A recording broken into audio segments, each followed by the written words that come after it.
В сърцето на Руската империя, където тайните шепнат от миналото, се крие една история за власт, любов и съдба.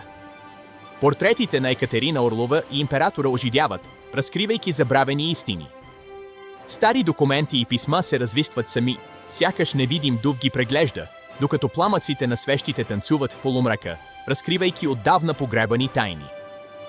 Две души, разделени от векове, но свързани от една и съща загадка. Ана, талантлива пианистка, преподава в академията, докато нотите от пианото политат анимирано във въздуха, изпълвайки пространството с мелодия. Междувременно, Габриел, учен, работи в своята лаборатория, заобиколен от анимирани графики на ДНК спирари и генетични маркери.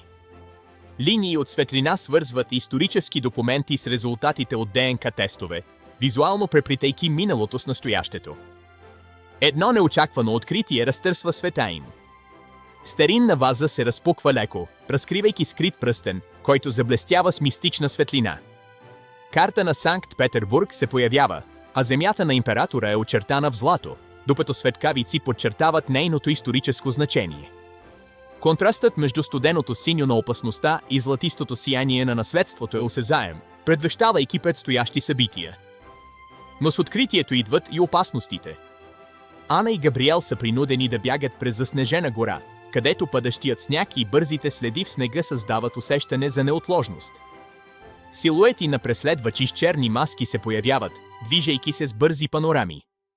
Ана се защитава с фехтовка, рапирата й блести, а кадърът се ускорява при всяка атака.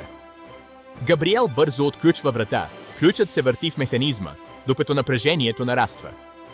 Студените синьо-бели тонове доминират сцената, подчертавайки опасността. Сред хаоса, любовта им разцъфтява. В топлата светлина на конюшнята, където лъчи светлина пронизват праха във въздуха, ръцете им се преплитат плавно. Медальонът на Ана заблестява нежно върху пръстите им. Камерата бавно се върти около двамата, приближавайки се към лицата им, улавяйки всеки нюанс на емоция. Оранжевите и кафявите тонове създават топъл контраст с студената атмосфера навън, символизирайки убежището на тяхната връзка. Най-накрая тайната е разкрита. Ана държи старо писмо, чието текст се появява като сияещи букви във въздуха, разкривайки истината. Пръстенът на ръката й заблестява ярко, показвайки символите на царя, които са били скрити толкова дълго.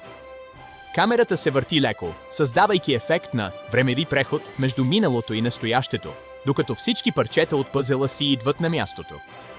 Топло златисто сияние с леки сини отблясъци обгръща сцената.